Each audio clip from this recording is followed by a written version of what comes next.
Hi, my name's Heijh Diaz, And I'm Nicole Tid. and today we're going to be talking about felons' rights and if they should be allowed or not. One highly controversial topic is the right for felons to vote. I think that they should be able to vote because if they're out of jail for a long enough time, they should be able to pick the leader of our country. This is an important issue to take into consideration because we all have equal constitutional rights because of the Bill of Rights. We chose this topic because both topics could debate a strong point. Should a horrific murderer have the same rights as an everyday citizen, or should those rights be taken away because of those crimes? So the question is, should someone who committed a crime have the same rights as someone who doesn't? So the first question is just like, what is your profession and what do you do and do you like it? Yeah, I'm a criminal defense attorney. So what I do is I represent people accused of crime, and I also do civil rights cases. So when people are mistreated by the police, for example, I represent them in court. Or when they are discriminated against, I represent them in court. And yes, I like my job. It takes a lot of hours to do it well, so you better like it. What is like a typical day, like a day in the life kind of? Okay. Well, what about if I tell you of my day today? Yeah, okay. So this morning I woke up at 4:30 and I'm politically active in the community. So I'm the president of a political action committee, non-partisan, and we try to elect feminist candidates to office. So I posted some things on Facebook, I updated our website, I prepared remarks that I had to give. Then I went to court at 8:30 where I had 8 cases on calendar. So I appear in court, dealt with my case, talked to the district attorney about the case, appear in front of the judge. Came back to the office, talked to clients. Then I went to a lunch, a big lunch with 250 people for my group, where we had a panel discussion about, moving feminism forwards in these challenging times. Then I came back to my office. I worked on some cases. I drafted a pleading, and now I'm meeting with you. Cool. How do you feel about like the Fifth Amendment and like the right to remain silent? Well, I think that it's very important to have the right to remain silent, and it's not like that in all countries. Like, for example, where I'm from Belgium. Notice the accent, I speak French. Like in Belgium and in England, you don't have the right to remain silent. So it's something that's very specific to our country. And it's important because that allows, people not to incriminate themselves and without knowing, say things that they shouldn't be saying. So that's really the cornerstone of our judicial systems. The burden of proving that someone is guilty is on the government because the government has all the power, right? They have the police, law enforcement, they have more money usually, and then they want, the results of a convictions are pretty harsh, right? Because you may end up in prison, your liberty is taken away. And so that's why, as a counterpart of that, we have the right to remain silent. Should like felons, like ex-felons, still be allowed to vote? Do you agree with that? I agree with that totally. You see, the whole thing is that if you do something wrong and you're being punished for it, you pay the price, right? You go to prison or you go to jail, you're on probation for a period of time. But if you do all the things that you're supposed to do and you rehabilitate yourself, I think that people should be able to continue to participate in our society. Do you think that they should be able to vote, or do you think that there should be some limitations for it? I think that they should be able to vote. Completely? Yes.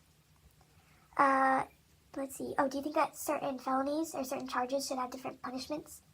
Yeah, that's a fair thing to do, right? Because there are crimes that are more serious than others. This is in aggravation that makes it worse, or circumstances in mitigation that makes it better, and then we come to a punishment that fits the crime and fits the person. Now, it's not always like that. Sometimes you have mandatory sentencing, like to prescribe and all that, and I'm not a big fan of mandatory sentencing because you take the human element out. Yeah, you're kind of like taking away their, you're taking away it right, basically. Yes.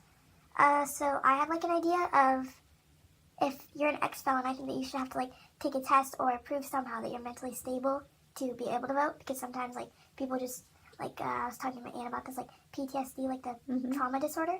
Like sometimes it like whacks up your brain and you won't be like mentally stable to know who should be the leader of our country. So do you like agree with that, or? I think it's a dangerous path to take because someone has to determine who is mentally stable or not to vote, and it's dangerous because it's not always a clear cut.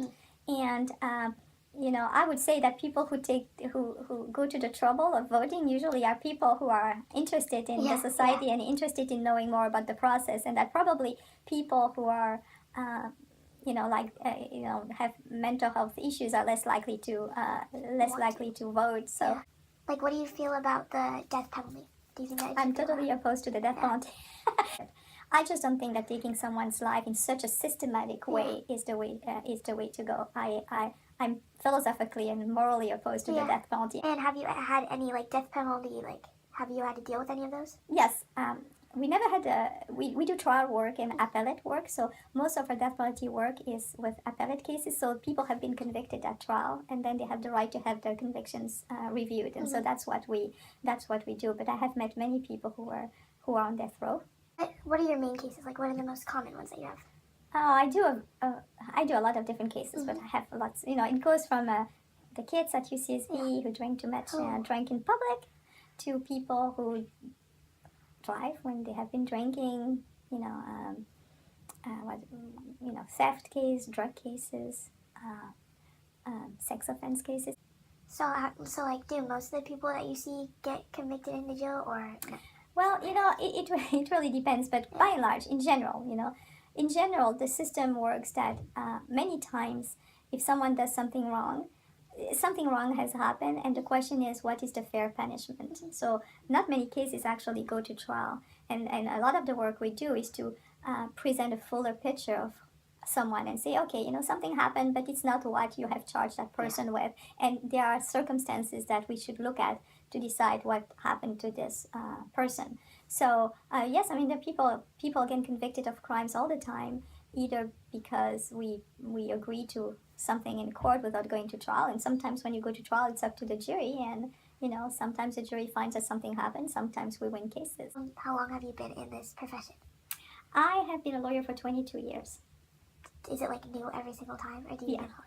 That's probably why people do it for so long, because it's always different. Well, you have the routine, and there are very boring parts of the job. Yeah. But at the same time, you have to keep sharp. Yeah. You have to think on your feet. Uh-huh. And lawyers are we always say, we don't know any subject matter in depth, but we need to just know enough so we can ask questions to witnesses. And so, sometimes you have to learn new things, because you have an issue in your case, and you have to be able to talk about it. You have to be able to defend that person. Yeah. So. And what are the requirements for having like this job, like coming as a school, and how Well, you have to go to law school, and so typically for law school you have to have a college degree, and then I went to night law school. I went to the same school as your aunt, I think, because she went to the school in Santa Barbara, right? Yeah, I went to the same school because I was working, and I came here when I was an adult, so I didn't have the opportunity to apply to law school like regular people. So I went to law school for 3.5 years at night. But then when you get your law degree, it's not over. You have to take the bar exam. Yeah, my aunt took that a couple times. She said she took it a lot of times, and when she finally passed, I remember that day, like my mom and her were like crying, like all crazy, because it took her so long. Well, it's a weird test because it doesn't tell you whether you're going to be a good lawyer or not. Yeah. It's very artificial. I think that they do that just because there are too many lawyers, I suppose. But it doesn't reflect how good of a lawyer you have. In my opinion, to be a good lawyer, you have to, lawyers sometimes are depicted like mean-spirited people or jerks, right? But to be a good lawyer, you have to care about things, You have to know how to read and write and how to speak in public and how to make an argument, but also you need to have some passion and compassion too. I think that's what's important. Because like a lot of people were saying, like for one of the, like you always get a fair, like, how do you say this? Like a fair, like you always get a lawyer in court, kind of. Like even if it's like a nonprofit one, like my aunt.